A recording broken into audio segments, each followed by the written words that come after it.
Provisors Growth Institute. In this lesson, you'll learn goal-setting techniques that will help you clarify your business development objectives. As you know, having a goal does not guarantee results, but it does help you to bring the intended outcome into focus. Got someplace to go? You'll get there more efficiently with a map. And yet, when people set aside the time to plan, they often do themselves the disservice of setting vague goals that are difficult to track or accomplish. For instance, you might set a goal such as, this year I'm going to build a network outside the firm, or I'm going to develop my reputation in the business community.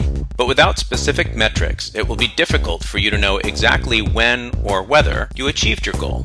So break your intention down into measurable components. I'm going to have lunch with 3 new prospects and 3 new external referral sources by December 31st. I'm going to publish 2 substantive articles and speak on at least 1 panel at an industry conference by July 15th. The more specific and measurable, the better you can reverse engineer and track progress. Here's another important goal-setting technique. Change the strategy, not the goal. For instance, let's say you decide that an aggressive but reasonable objective is to bring in an additional $500,000 in a calendar year. You design a strategy around it and you begin tracking your results. January, February, March goes by. You get to the end of the first quarter and check your revenues. You've brought in $50,000 of new business. You're behind the mark, but things tend to pick up in the second quarter of the year, so you decide to see how the next few months will go. April, May, June. Bring in an additional $50,000 of new business. Half the year is over, and you're only 20% of the way there. At this point, most people would reevaluate the goal. Maybe $500,000 was too aggressive, they would tell themselves. Let's make it $200,000. But it isn't necessarily the number that needs to change. If you felt confident in January that you could originate $500,000, consider that it was probably your strategy, not the initial objective, that was the problem.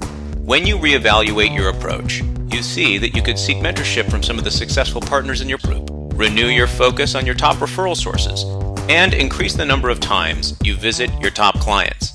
In July, August, and September, your revised strategies start to pay off as you bring in a new piece of business likely to be worth almost $300,000. Now you're back on track and are likely to achieve your goal for the year.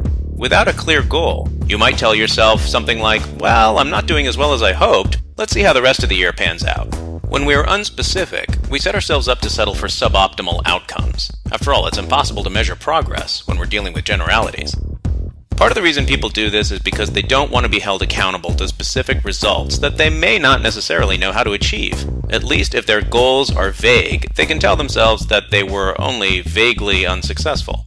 But a clear goal will help you prioritize your efforts. If you know you're committing to an additional $500,000 this year, you won't waste time on smaller opportunities. You'll focus on the ones that are in line with your objective.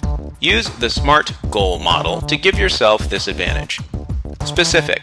Take the time to commit your goal to writing in detail. The very act of transcribing your idea into something tangible begins the process of manifesting your intention. Measurable.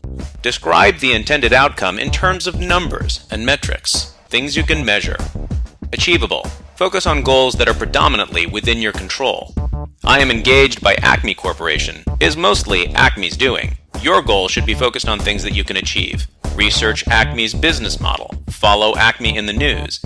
Invite the CEO of Acme to participate on the firm's upcoming executive panel. Attend the GC's next speaking engagement. These are all examples of achievable endeavors that don't require someone else to act on your behalf. Realistic. Pursue only those goals that are, at a minimum, 50% believable. If you don't feel there's at least a 50% chance that the goal will come to fruition, your goal is unrealistic. Certainly there will be variables that are beyond your control, but trust that opportunities will rise up to meet you if you put in your full effort. Time-bound. Deadlines are critical in goal setting, mostly because of the all-too-common behavior known as procrastination. Set a deadline for each component of your goal so that you have an effective timeline in place. And remember the principle from the first part of this lesson. If you fall behind, change the strategy, not the goal. Finally, make sure that your goals make sense given the bigger picture. Your action steps will assist you in setting SMART business development goals that you can achieve in this program.